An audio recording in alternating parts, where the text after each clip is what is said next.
Morning student, मैं आरती आप सभी का नोटबुक आईएएस में हार्दिक स्वागत करती हूँ। आई होप आपकी पढ़ाई बढ़िया चल रही होगी, आप अच्छे से पढ़ रहे होंगे।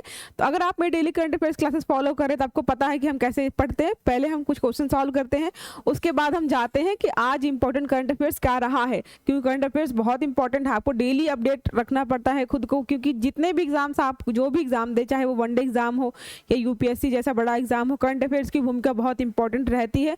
आप मतलब फाउंडेशन जो है ना, फंडामेंटल चीज़ें हैं जो हिस्ट्री, पॉलिटी, ज्योग्राफी वगैरह, वो आप कहीं से भी पढ़ सकते हो। आपके पास बुक्स अवेलेबल होंगी। वो स्टैटिक पोर्शन है, वो हमेशा एक जैसा रहता है, वो आप कभी भी पढ़ सकते हो। लेकिन क्या होता है, करंट अफेयर्स जो बहुत इंपॉर्टेंट होता है, खुद को कंटिन्यूसली अपडेट रखना पड़ता है। और होता है कि हम ना पूरा पेपर लेकर के 3-4 घंटे बैठ करके उसको नहीं पढ़ सकते। तो आपका वो 3-4 घंटा ना लगे, इसके लिए हम क्या करते हैं, हम दिन भर जो भी पेपर होता है उसमें जो भी इंपॉर्टेंट करंट अफेयर्स होता है उसको सारा कंपाइल करके यहाँ पे प्रोवाइड करते हैं, वो भी शॉर्ट फॉर्म में, ताकि एग्जाम्स के हिसाब से जो भी इंपॉर्टेंट है वो आपको हम प्रोवाइड कर सकें। चलिए स्टार्ट करते हैं आज की क्लास में। पहले कुछ क्वेश्चन सॉल्व करेंगे, उसके बाद हम नेक्स्ट करंट अफेयर्स पे जाएंगे। तो स्टार्ट करते हैं। आज का हमारा पहला क्वेश्चन क्या है, 2025 में जो 9th नंबर के एशियाई शीतकालीन जो विंटर खेल होने वाले हैं कहाँ पर होंगे। क्वेश्चन क्या, where will be the 9th Asian winter games in held. मतलब कि बोल रहा है कि 9वें जो एशियाई विंटर खेल हैं या गेम्स हैं वो कहाँ पर होने वाले हैं। तो ये इंपॉर्टेंट है अपने आप में, क्योंकि ये खेल, ऐसे खेल से रिलेटेड बहुत सारे क्वेश्चंस आते हैं आपके एग्जाम्स में।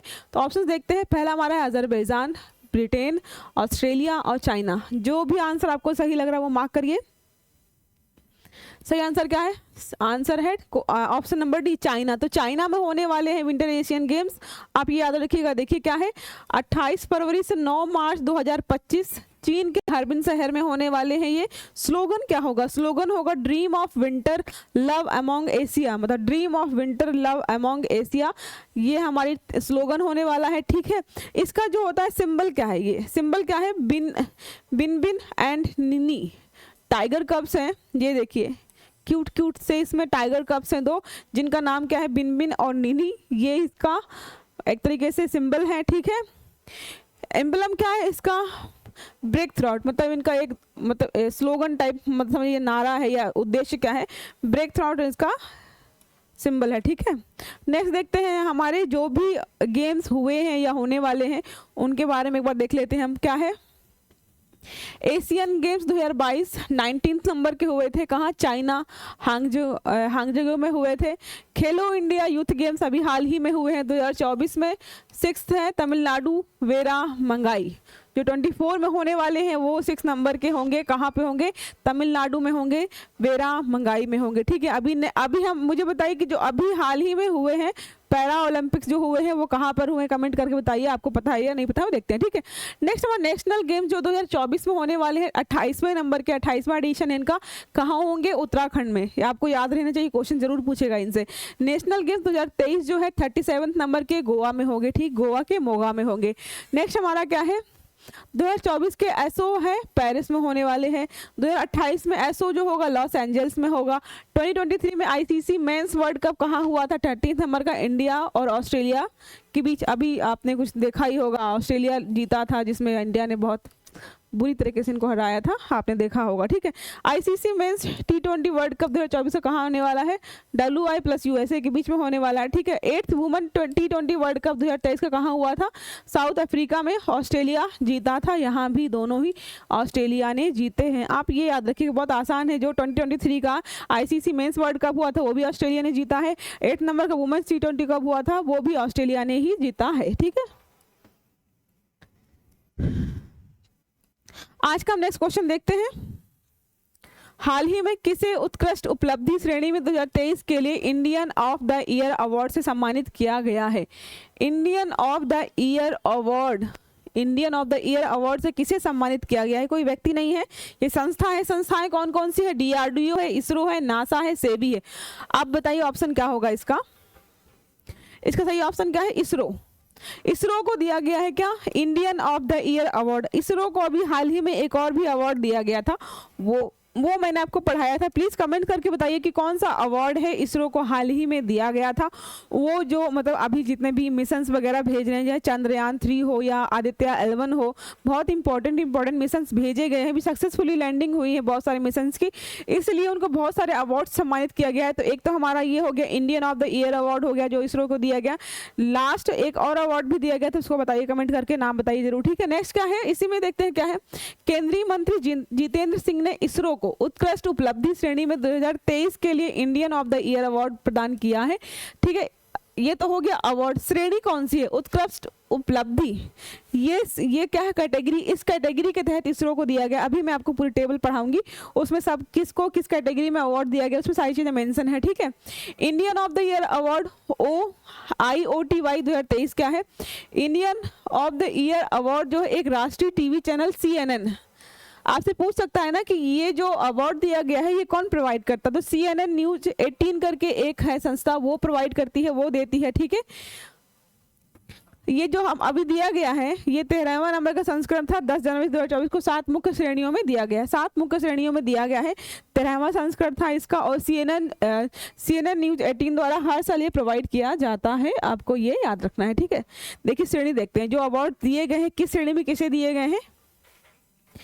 Indian of the year Bollywood अभिनेता शाहरुख खान को दिया गया है, ठीक है। अलग अलग श्रेणियां हैं, ठीक है इसमें।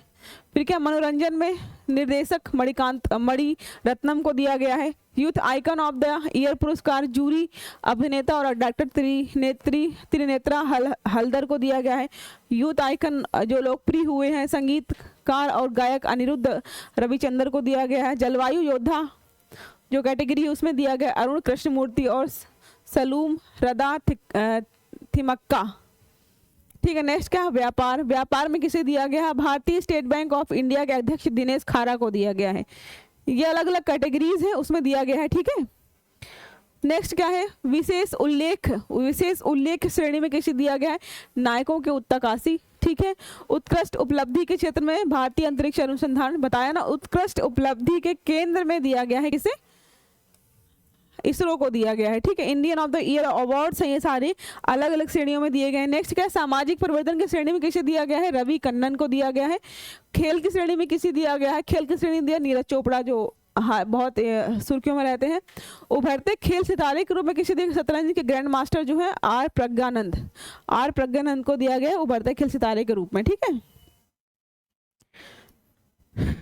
नेक्स्ट देखते हैं इसरो का नाम, देखते हैं। जो इसरो हमने पढ़ा है ना उनको अभी अवार्ड दिया गया, तो थोड़ा बहुत हमें पता होना चाहिए कि ये इसरो का कभी स्थापना हुई थी, क्या चीज़ें इससे रिलेटेड हैं, थोड़ा बहुत आपको हमेशा पता होना चाहिए। आपको पता होंगी, कुछ को पता होंगी, कुछ को नहीं पता होंगी, तो एक बार रिवीजन कर लेते हैं ताकि जो चीज़ें अगर हम मिस कर रहे हैं वो हमें याद रहे। तो इसकी स्थापना कभी 1969 में हुई थी।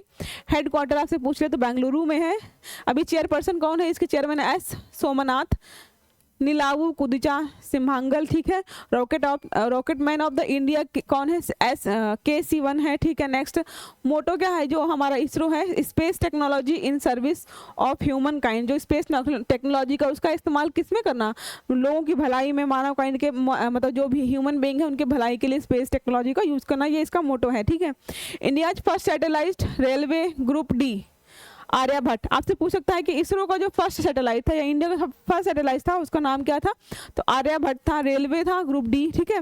उत्तरी ध्रुव में भारत का अनुसंधान केंद्र का नाम क्या है, आपसे पूछ सकता है जो नॉर्थ पोल पे हमारा जो अनुसंधान केंद्र है उसका नाम क्या है, तो उसका नाम क्या है, हिमाद्री। इसका नाम है हिमाद्री। जो साउथ, फिर क्या है, प्रथम भारतीय अंतरिक्ष यात्री कौन थे, राकेश शर्मा। ये तो आप जरूर याद रखिएगा, प्रथम भारतीय अंतरिक्ष यात्री कौन है, राकेश शर्मा है, ठीक है। नेक्स्ट क्वेश्चन देखते हैं, चलिए स्टार्ट करते हैं। आज का नेक्स्ट क्वेश्चन क्या है, हाल ही में जारी क्रिया की रिपोर्ट के अनुसार भारत का सबसे प्रदूषित शहर कौन सा है। देखिए नाम ऐसे दिए हैं ना कि आपको समझ में नहीं आएगा। गाजियाबाद, दिल्ली, गुड़गांव, नोएडा, ऐसा नाम तो है ही नहीं। जो प्रदूषित सबसे ज्यादा शहर है ना वो ये रहे। नाम ऑप्शंस क्या है, बर्नीहाट, बेगूसराय, ग्रेटर नोएडा और सिलचर। आप बताइए कौन सा ऑप्शन सही है इसमें। इसका सही ऑप्शन क्या है, बर्नीहाट। बर्नीहाट कहाँ है, बर्नीहाट मेघालय में है। मेघालय का ऐसा जिला है जो सबसे ज़्यादा पोल्यूटेड माना गया है। और सबसे कम पोल्यूटेड क्या है, ये है सिलचर। सिलचर को सबसे कम पोल्यूशन की श्रेणी में उत्कृष्ट माना गया है और सबसे ज़्यादा ये है बर्नीहाट। आप याद रखिएगा, मेघालय से है ये, मेघालय में सिचुएटेड है, ठीक है। इसमें देखते हैं क्या है, राष्ट्रीय स्वच्छ वायु कार्यक्रम NCAP, ठीक है। इसे जनवरी 2019 में पर्यावरण, वन और जलवायु परिवर्तन मंत्रालय द्वारा पेश किया गया था। भारत में वायु प्रदूषण की समस्या से निपटने के लिए राष्ट्रीय स्तर की रणनीति के रूप में शुरू किया गया था। इसमें वे शहर शामिल हैं जो 2011 से 2015 तक निर्धारित वायु गुणवत्ता मानकों को पूरा नहीं करते हैं। सरकार ने अब 2026 तक इन शहरों में PM सांद्रता को 40% की कमी लाने का नया लक्ष्य निर्धारित किया है। तो आपसे पूछ सकता है कि जो भी ऐसे शहर हैं जिनमें वायु की जो गुणवत्ता है बहुत घट गई है, उनको अगर बोला जाए कि अपना मतलब 40% जो है, 40% जो पोल्यूशन है उसको कम करने के लिए टाइम लिमिट कब तक की दी गई, 2026 तक की दी गई। 2026 तक उनको 40% रिड्यूस करना है जो भी पोल्यूशन उनके एरिया में हो रहा है, ठीक है। नेक्स्ट देखते हैं, नेक्स्ट क्वेश्चन हमारा क्या है, हाल ही में किसे यूपीएससी के नए सदस्य के रूप में चुना गया है, नियुक्त किया गया है, सॉरी, यूपीएससी के नए सदस्य के रूप में किसे नियुक्त किया गया है, आप ये बताइए। ऑप्शंस क्या है, नीना सिंह, अनीश दयाल सिंह, सीलवर्धन सिंह, राहुल रसगोत्रा। ऑप्शंस आप देख लीजिए, इसका सही ऑप्शन क्या होगा, सीलवर्धन सिंह। सीलवर्धन सिंह है, इनको यूपीएससी का नया मेंबर्स नियुक्त किया गया है। और ये जहां पहली पोस्टिंग पे थे वो जगह ली है किसने, नीना सिंह ने। आप मुझे कमेंट करके बताइए कि नीना सिंह की अभी हाल ही में कहां पर नियुक्ति हुई है, और अगर आपको ये पता चलेगा नियुक्ति कहां हुई तो आपको पता चल जाएगा सीलवर्धन सिंह पहले किस पोस्ट पे थे। यूपीएससी भारत के संविधान के अनुच्छेद 315 से 323 भाग अध्याय 2 के तहत स्थापित एक संवैधानिक निकाय है। इसका प्राथमिक कार्य क्या है, अनुच्छेद 320 के तहत सौंपे गए कर्तव्य और दायित्व का निर्वहन करना, ठीक है। नेक्स्ट क्या है, यूपीएससी भारत सरकार द्वारा अधिसूचित परीक्षा के नियमों के अनुसार विभिन्न परीक्षाएं आयोजित करती है। जो यूपीएससी क्या है, एक तरीके से एक ऐसी संस्था है जो बहुत सारे अलग अलग एग्जाम्स कंडक्ट कराती है, मतलब कैंडिडेट का चयन करती है बहुत सारी परीक्षाओं के थ्रू, ठीक है, ये सब चीजें करती है। तो उसी में ही नियुक्ति हुई है नए। क्वेश्चन हमारा क्या है, नेक्स्ट क्या है, हाल ही में राष्ट्रीय युवा दिवस आपको पढ़ाया था मैंने, 12 जनवरी को मनाते हैं, स्वामी विवेकानंद जी की जन्मतिथि के उपलक्ष्य में मनाते हैं। क्या राष्ट्रीय युवा दिवस 2024 की थीम पूछी गई है आपसे, मैंने आपको बहुत अच्छे से पढ़ाया था जो भी थीम थी। ऑप्शंस क्या है, it's all in the mind, विकसित युवा विकसित भारत, ये भी थीम थी किसी चीज की, channelising youth power, youth for digital India, ठीक है। ये हमारे 4 ऑप्शंस हैं, आप बताइए इनमें से कौन सा सही है। मैंने आपको बहुत अच्छे से पढ़ाया था, थोड़ा डिस्क्राइब भी किया था इसके थीम के बारे में, ठीक है। नेक्स्ट, तो इसकी थीम क्या है, इसकी थीम है इट्स ऑल इन माइंड, जो भी चीज़ें हैं सब चीज़ें क्या है हमारे माइंड में है, ये इसकी थीम। तो भारतीय जो युवा दिवस मनाया गया, राष्ट्रीय युवा दिवस मनाया गया, उसकी मनाया कब से कब गया है, 12 जनवरी से 16 जनवरी को मैं सेलिब्रेट किया गया है।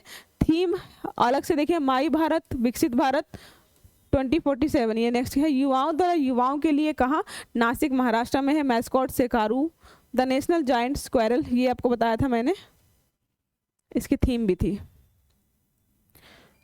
अब देखते हैं कि अभी जनवरी में जितने भी इंपॉर्टेंट डेज रहे हैं, मैंने ना उसको इस तरह से मतलब एक सीक्वेंस में सजा के रखा है, लिख के रखा है, ताकि आपको पता चले कि जनवरी में अभी तक जो जो इंपॉर्टेंट डेज रहे हैं जिनको हमने सेलिब्रेट किया, जिनसे एग्जाम्स में क्वेश्चन पूछने की संभावनाएं हैं, ऐसा है कि हाँ क्वेश्चन पूछ सकता है, एक बार देख लेते हैं उनको। पहला क्या, 1 जनवरी को क्या मनाया जाता है, वैश्विक परिवार दिवस मनाया था, ग्लोबल फैमिली डे मनाते हैं।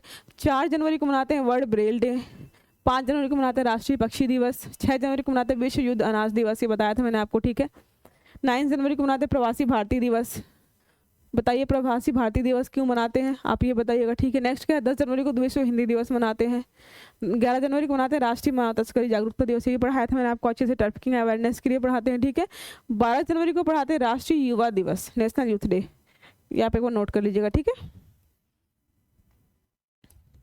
तो स्टार्ट करते हैं आज का इंपॉर्टेंट करंट अफेयर्स। जो भी इंपॉर्टेंट करंट अफेयर्स रहा है आज पेपर में, द हिंदू हो गया, टाइम्स ऑफ इंडिया हो गया, और कोई न्यूज़पेपर जिसमें मुझे लगा कि हाँ ये न्यूज़ बहुत इंपॉर्टेंट है, इससे क्वेश्चन बन सकते हैं, लोकल न्यूज़ छोड़ करके इंटरनेशनल नेशनल न्यूज़ को मैंने यहाँ पे कलेक्ट किया है, ठीक है।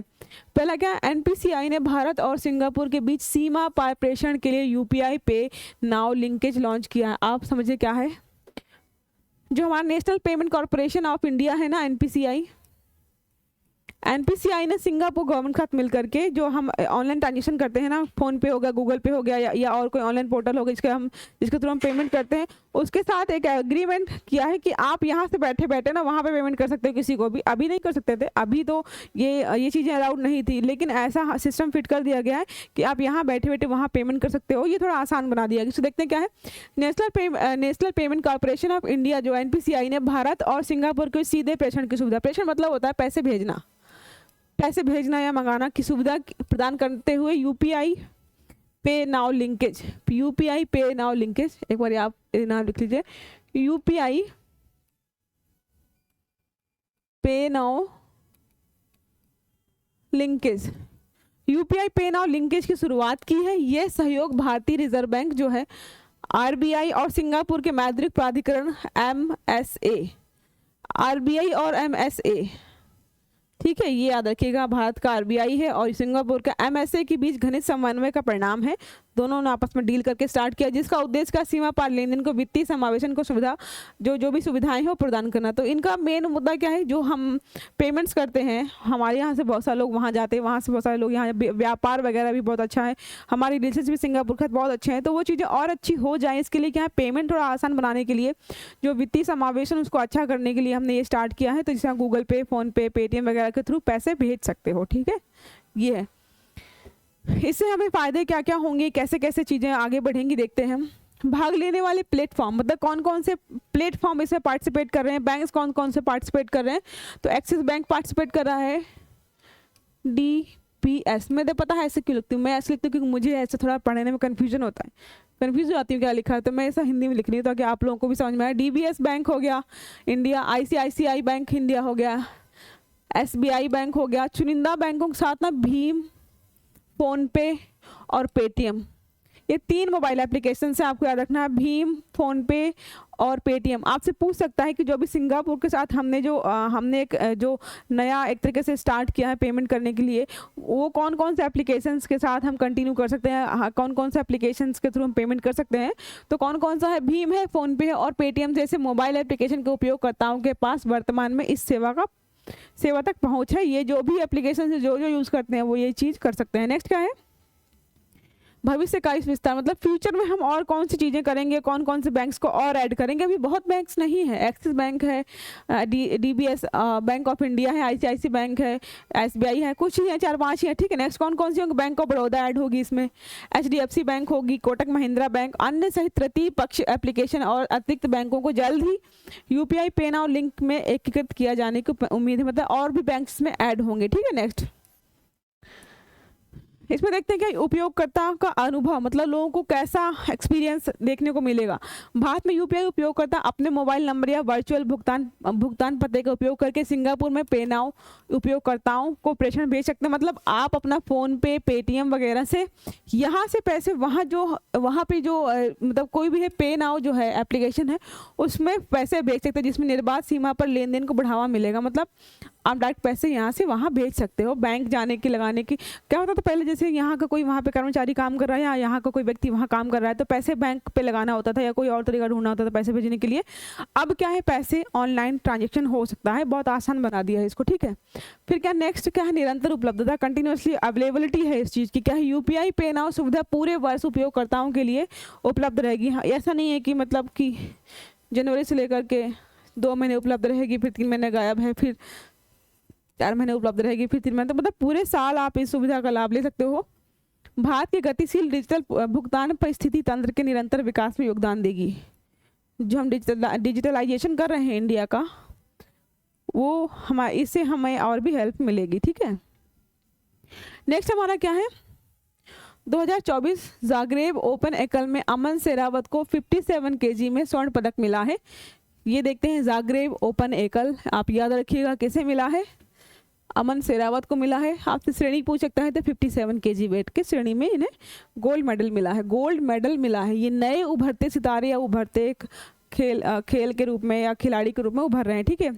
भारत के उभरते कुश्ती सितारे, देखो बताया उभरते सितारे, कुश्ती के सितारे अमन शेरावत ने जाग्रेब ओपन 2024 में 57 किलोग्राम पुरुष एकल में स्वर्ण पदक जीता है। फाइनल्स में तकनीकी श्रेष्ठता के साथ चीन के वान हाओ को आपसे पूछ सकता है कि जो अमन सेरावत है उन्होंने किसे हराया है, तो चीन के वान हाओ को हराकर ये इन्होंने जीता है, ठीक है। ये सारी चीज़ें रिपीट हैं, 20 वर्षीय पहलवान है जिनको हराया है वो उन्होंने जीता है, ठीक है। नेक्स्ट देखते हैं इसके बारे में हम, इसमें इतना ही इंपॉर्टेंट है बस। 6B monthly monetary policy statement 2016-17। प्रधानमंत्री नरेंद्र मोदी ने महाराष्ट्र में 30,500 करोड़ रुपए से अधिक की विकास परियोजना की शुरुआत करते हुए Mumbai trans harbour link MTHL का उद्घाटन किया है। ये बहुत चर्चा में रहा है, एक बहुत जो भारत के सबसे लंबे पुल का उद्घाटन किया गया है, मुंबई महाराष्ट्र में किया गया है। इसका ये अपने आप में बहुत बड़ी उपलब्धि है, इसमें बहुत सारा पैसा भी खर्च हुआ है। उसके मैं बताती हूँ, जो ये जो पुल बना हुआ है इसका 80% जो है जापान की एक संस्था है उसने पैसा पेमेंट किया, और 20% जो है इसका पैसा स्टेट गवर्नमेंट और सेंट्रल गवर्नमेंट ने मिल के खर्च करके बनाया। तो वो जो भी पैसा लोन तरीके का लोन लिया है बाहर से, वो तो उनको टाइमली पेमेंट हो जाएगा। बट सबसे बड़ी बात ये कि भारत का सबसे लंबा पुल है, मतलब अप्रॉक्स है 22 किलोमीटर आई थिंक लंबा है ये, और इसमें अभी तक का सबसे लंबा पुल माना गया है। इसमें देखते हैं क्या है, देखिए क्या 2016 में इसका पुल की आधारशिला रखी गई, मतलब 2016 से कंटिन्यूसली ये बन रहा था। अब तक का सबसे लंबा पुल है, भारत का सबसे लंबा समुद्री पुल है, समुद्र में बनाया गया अभी तक का सबसे लंबा पुल है। ये पुल कितना 21.8 किलोमीटर लंबा है, ठीक है। 6 लेन वाला पुल है ये, जिसकी लंबाई समुद्र के ऊपर 16.5 किलोमीटर है और ज़मीन पर 5.5 किलोमीटर, मतलब आधा क्या मतलब थोड़ा सा ज़मीन पर है, फिर इसके बाद ये समुद्र में है। समुद्र पर अभी तक का बना सबसे लंबा पुल है। यात्रा के समय को करेगा, मतलब ये इतना एफिशिएंट या इतना बेनिफिशियल होने वाला है ये, इससे क्या होगा बहुत सारा टाइम बचेगा लोगों को। कैसे, ये मुंबई अंतर्राष्ट्रीय हवाई अड्डे और नवी मुंबई अंतर्राष्ट्रीय हवाई अड्डे को सीधा संपर्क प्रदान करेगा। मुंबई से पुणे, गोवा, दक्षिणी भारत की यात्रा के समय को भी कम करेगा। इस पुल से मुंबई बंदरगाह और जवाहरलाल नेहरू बंदरगाह के बीच संपर्क में भी सुधार होगा। मतलब ये बहुत सारा हमारा टाइम सेव करेगा। 6 लेन पुल है, इतना लंबा पुल है, तो जाहिर सी बात है कि वहाँ के लोगों का बहुत सारा टाइम बचेगा, ठीक है। इसके अलावा क्या है, प्रधानमंत्री नरेंद्र मोदी ने और भी परियोजनाओं का शुभारंभ किया है, उनके बारे में देखते हैं। प्रधानमंत्री नरेंद्र मोदी ने ईस्टर्न फ्रीवेज ऑरेंज गेट, आपसे पूछ सकता है ना, नाम ऐसा है लगेगा नहीं इंडिया बन रहा है, ये क्या है। ईस्टर्न फ्रीवेज ऑरेंज गेम को मरीन ड्राइव से जोड़ने वाली सड़क सुरंग की आधारशिला भी रखी है। मरीन ड्राइव से जोड़ी ये सुरंग है एक तरीके से, ठीक है। 9.2 किलोमीटर लंबी सुरंग है, 8,700 करोड़ रुपए की अधिक की लागत से बनाई जाएगी और ये मुंबई में एक महत्वपूर्ण बुनियादी ढांचा होगा। उन्होंने सूर्या क्षेत्रीय पेयजल परियोजना के पहले चरण को भी राष्ट्र को समर्पित किया है। 1975 करोड़ रुपए से अधिक की लागत विकसित परियोजना महाराष्ट्र के पालघर और ठाणे को पेयजल आपूर्ति प्रदान करेगी, जिससे लगभग 14 लाख लोगों को लाभ होगा। पीएम मोदी कई रेल परियोजनाओं का भी शुभारंभ करने वाले हैं। ये आप देख लीजिएगा, बहुत इंपॉर्टेंट है। आपसे पूछ सकता है कि ये योजना है किस क्षेत्र से रिलेटेड है, किस स्टेट से रिलेटेड है, इसकी लागत कितनी आएगी, इससे फ़ायदा क्या होगा, ये सारी चीज़ें आपसे क्वेश्चन में पूछता है जो भी एग्जाम्स होते हैं, ठीक है। फिर उसमें क्या, Santa cruise electronic export processing zone, ये एक और नई है, ठीक है। क्या है, विशेष आर्थिक क्षेत्र जो है स्पेशल इकोनॉमिक जोन होते हैं के लिए Bharat Ratnam mega common facilitation centre का उद्घाटन भी किया है। इसमें क्या, विशेष रूप से विकलांग छात्रों के सहित इस क्षेत्र में कार्यबल के कौशल के विकास के लिए एक प्रशिक्षण स्कूल होगा। मेगा कॉमन फैसिलिटेशन सेंटर जो है रत्न और आभूषण व्यापार में निर्यात क्षेत्र को बदलेगा और घरेलू विनिर्माणों को भी मदद करेगा, ठीक है। जो नया सेक्टर है ये ज्वेलरीज वगैरह से रिलेटेड है। हमारी नेक्स्ट न्यूज क्या आज की है, आज के हमारी नेक्स्ट न्यूज क्या है, जीरो डिफेक्ट। नाम से तो लग रहा होगा कि कोई इन्वायरमेंटल कोई है या कुछ ऐसी टेक्निकल न्यूज़ है, नहीं, लेकिन ये एमएसएमई से रिलेटेड है, एमएसएमई से रिलेटेड है ये न्यूज़, ठीक है। क्या है, जीरो डिफेक्ट जीरो इफेक्ट, मतलब ऐसे प्रोडक्ट बनाएंगे हम जिसमें डिफेक्ट जीरो हो और साइड इफेक्ट भी जीरो हो, इसका मतलब ये है, ठीक है। जो हम बाहर एक्सपोर्ट करते हैं, जैसे हम चाइना का सामान कोई खरीदते हैं तो लोगों को भरोसा क्या है, भाई चाइना का सामान है ये नहीं चलेगा, इसकी वैलिडिटी बहुत कम टिकता है। तो ऐसी कोई अवधारणा ना बने हमारे बारे में, इसलिए क्या है जीरो डिफेक्ट, मतलब ये सामान पहले तो खराब नहीं है, दूसरा क्या इसका कोई साइड इफेक्ट भी नहीं होगा। तो इसमें देखते क्या है, aims to rate and hand hold all SMEs to deliver top qualities product using clean technology. इसका एम क्या है, जो जो हमारी योजना चलाई गई है इसमें यह है कि जो एमएसएमई है वो क्लीन टेक्नोलॉजी का यूज़ करके हाई क्वालिटी प्रोडक्ट्स बनाए, ऐसे प्रोडक्ट्स बनाए जो ऑल ओवर वर्ल्ड में कहीं भी हम बेचें या कहीं भी भेजें तो हमें कोई शिकायत ना मिले, लोगों को पसंद आए। It will have sector specific parameters for each industry, जो भी अलग अलग इंडस्ट्री में जो भी एमएसएमईज हैं उनको अलग अलग इंडस्ट्री में डिस्ट्रीब्यूट किया गया है और उनके अलग अलग जो भी इंडस्ट्रीज हैं उनके पैरामीटर्स भी अलग अलग होंगे। MSME sector is crucial for the economic progress of India and this scheme will help to match global quality control standards. ये क्या है, जो एमएसएमई है वो बहुत क्रूशियल है हमारे अभी जो हमारी इकोनॉमी जिस हिसाब से चल रही है, जिस फेज़ में हमारी इकोनॉमी, एमएसएमई बहुत इंपॉर्टेंट रोल प्ले करते हैं। तो हम चाहते हैं जो ग्लोबली हमारे प्रोडक्ट्स अवेलेबल हों, जो एमएसएमई प्रोडक्ट्स बनाए वो बहुत ही हाई स्टैंडर्ड हाई क्वालिटी के हों, ताकि हमें जो हम व्यापार जो कर रहे हैं, जो चीज़ें बढ़ाने की कोशिश कर रहे हैं वो ऑल ओवर वर्ल्ड में अच्छे तरीके से हम बढ़ा सकें। इसमें क्या है next, the slogan of zero defect zero effect JED was first mentioned by PM Narendra Modi in his independence day 2014।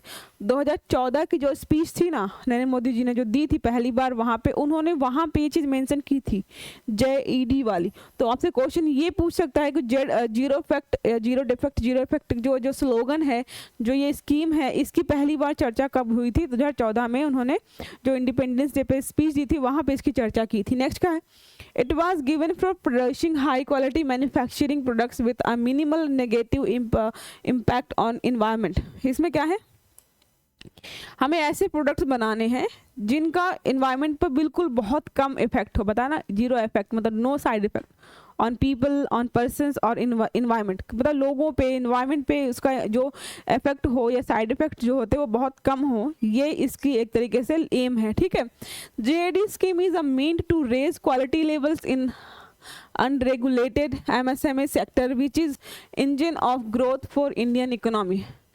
हमारा जो हमारे बताया ना, हमारी जो इकोनॉमी जिस फेज में चल रही है, बहुत इंपॉर्टेंट फेज से चल रही है, तो इसमें जो एमएसएमई बहुत इंपॉर्टेंट रोल प्ले करते हैं। तो क्या बोला है इसमें कि ऐसी हाई क्वालिटी, हम ऐसी मतलब जो बहुत इरेगुलरिटीज़ है एमएसएमईज में वो सब कम हो और ऐसी प्रोडक्ट्स बनाए हम ताकि जो हमारा इकोनॉमी वो बूस्ट हो सके इससे। ठीक है, नेक्स्ट क्या, MSME sector drives almost 38% of Nations GDP, मतलब नेशन की जो GDP हमारी है, जो ग्रॉस डोमेस्टिक प्रोडक्ट है, उसका 38%, टोटल 38% हम एमएसएमई जो है वो मतलब कंट्रीब्यूट करती है। एंड अराउंड 110 मिलियन एम्प्लॉयमेंट्स भी देती है ये। ठीक है, एम्प्लॉयज़ भी देती है। The scheme will be cornerstone of the central government's flagship Make in India program, which is aimed at turning into India into a global manufacturing hub. मतलब क्या है, ये जो भी स्कीम है सेंट्रल गवर्नमेंट फ्लैगशिप के अंदर काम करेगी।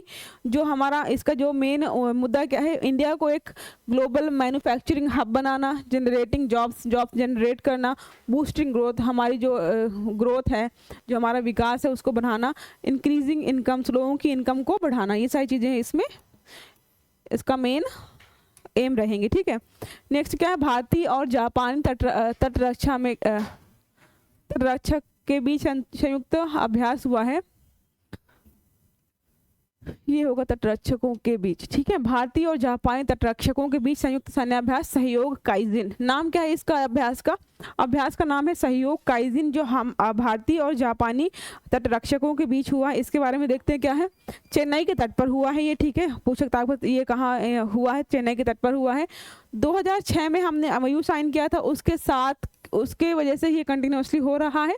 अभी 8 जनवरी से शुरू हुआ है। ये भारतीय तटरक्षक जहाज का नाम क्या था, शौर्य, और जापानी जहाज का नाम था यासीमा। आप जहाज़ों का नाम याद रखिए, क्वेश्चन पूछ सकता है कि जो हाल ही में हमारा जापान के साथ तटरक्षक सैन्याभ्यास हुआ, उसमें हमारे भारतीय जहाज का नाम क्या था या जापानी जहाज का नाम क्या था। ठीक है, याद रखिएगा आप। नेक्स्ट हमारे देखते हैं, टाटा कंज्यूमर से 51,000 करोड़ रुपए में खरीदी कैपिटल फूड्स में 100% हिस्सेदारी। जो कैपिटल फूड्स है, जो बहुत सारे हम चटनी वगैरह और पिकल्स वगैरह या पैकेज फूड्स खरीदते हैं ना अलग अलग कंपनीज के, उसमें क्या है, टाटा ने 100% हिस्सेदारी खरीदी है। देखते हैं कैसे क्या है। ठीक है, कैपिटल एट्स चिंग्स सीक्रेट, चिंग्स की चटनी आपने रणवीर सिंह का जो एक ad देखा होगा, चिंग्स की चटनी, मंचूरियन, ये ऐसे करके आते हैं ना, तो उसमें चिंग्स सीक्रेट और स्मिथ एंड जोन्स के मसाले वगैरह देखे होंगे ना, नूडल्स वगैरह भी देखे होंगे। ब्रांड के तहत प्रोडक्ट्स की मार्केटिंग के लिए प्रसिद्ध है। ये डील है 5100 करोड़ रुपए में हुई है।